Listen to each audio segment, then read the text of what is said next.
এখানে যারা আমরা আছি তারা আমরা সকলেই দৃষ্টি প্রতিবন্ধী। আমিও একজন দৃষ্টিহীন। নতুন পুরাতন যারাই আসুক থাকা, খাওয়া, চিকিৎসা, পোশাক, পরিবারে হালকা কিছু সহযোগিতা করা, সেগুলো আমাদের এই আল মারকাজুল ইসলামী বাংলাদেশ এই প্রতিষ্ঠান একটু সহযোগিতা করে।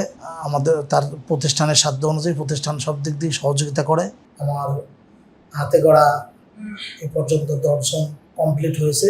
গত বছর এখান থেকে আমরা বিফাকুল মাদারিস ওখানে দ্বিতীয় স্থান অধিকার করছি এবং দুবাই দূতাবাসের পক্ষ থেকে প্রতিযোগিতা দিয়ে সারা বাংলাদেশের মধ্যে ফার্স্ট।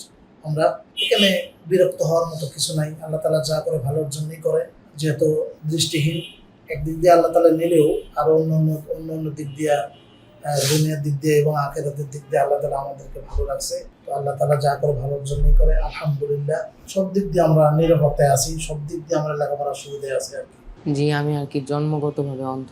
ডাক্তার বলছে আর কি চোখের রক শুকিয়ে গেছে, তো এই কারণে আর চোখটা ভালো হবে না। জি না, আমার কাছে খারাপ লাগে না। আল্লাহ তাআলা হয়তো আমার এই চোখটা নিয়ে নিছেন, কিন্তু আল্লাহ তাআলা এর উসিলা দিয়ে আমার হয়তো অন্য কিছু দিতে পারেন, সেই কারণে। আর এই চোখের উসিলাতে আমি হয়তো আখিরাতে হয়তো আমি নাজাত পেতে পারি, সেই কারণে আর কি আমার খুব খুশি হয়। মানে আমার কোনো কষ্ট লাগে না। জি, খুব ভালো লাগে, কারণ বাড়িতে একা একা থাকি, তো বাড়িতে মানে একা একা মানে হয়ে যায়।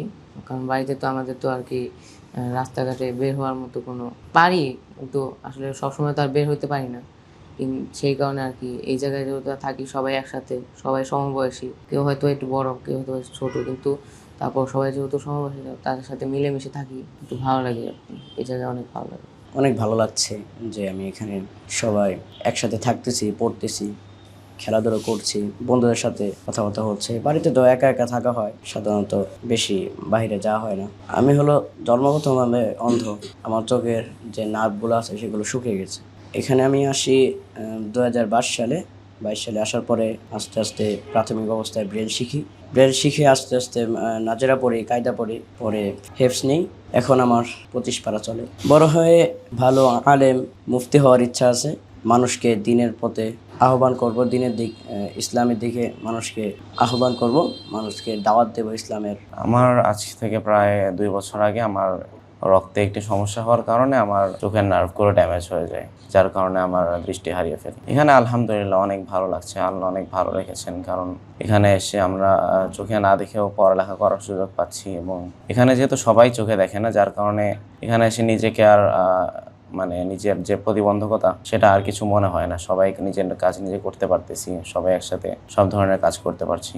বড় হয়ে এখান থেকে হিফজ শেষ করে কিতাবখানায় পড়ে একজন আলেম হয়ে দিনের কাজে নিজেকে নিয়োজিত করার ইচ্ছা। খারাপ লাগা, অনেকটাই খারাপ লেগেছে, কিন্তু আসলে যখন আল্লাহর সিদ্ধান্তটাকে আসলে ভালো মনে করলাম যে না, আল্লাহ যা করবেন ভালোর জন্যই করবেন, সেটা চিন্তা করে আস্তে আস্তে আল্লাহর কাছে আল্লাহর ইবাদত করতে করতে আল্লাহই আসলে কষ্টটা দূর করে দিয়েছেন। জি, আমাদের টিচার একজন আর কি, আমাদের যিনি ক্লাস নেন, আমাদের যিনি ব্রেল শিখান, উনি দৃষ্টি প্রতিবন্ধী। আর আমাদের বাকি টিচারগুলো আর কি, বাকি টিচার যারা আছেন তারা চোখে দেখেন। আর বাংলা ইংলিশ অঙ্ক যিনি করান উনিও দৃষ্টি প্রতিবন্ধী। এই একটি ছোট্ট জায়গায় আবদ্ধ না করে আমরা চেষ্টা করছি যে আমাদের এই জায়গাটি যেটা আছে এটা আমরা অলরেডি বায়না করেছি, আমরা এটাকে কেনার প্রক্রিয়া আমরা চলছে। ইনশাআল্লাহ সবার সহযোগিতা আমরা খুব দ্রুতই শেষ করতে পারবো।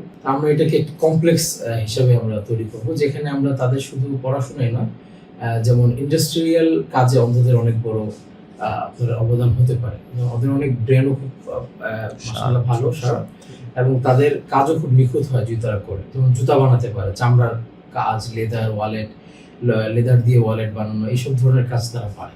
তো আমাদের ইচ্ছা আছে যে মেয়েদেরকে এবং ছেলেদেরকে আমরা এরকম স্পেসিফিক বিভিন্ন কিছু দক্ষতা দক্ষ করব, যেন তারা ইনশাআল্লাহ পরবর্তী তাদের এই যে লাইফটা, একটা ভিক্ষাবৃত্তি লাইফ থেকে তারা, শুধু এমনও আছে অন্ধরা তারা শিক্ষায় শিক্ষিত হয়েছে, কিন্তু পরবর্তী অল্প কিছু টাকার আশেপাশে তারা তাদের নিজেকে ধরে রাখতে ভিক্ষায় নামছে, কারণ তাদের সেই স্কিলটা ছিল না।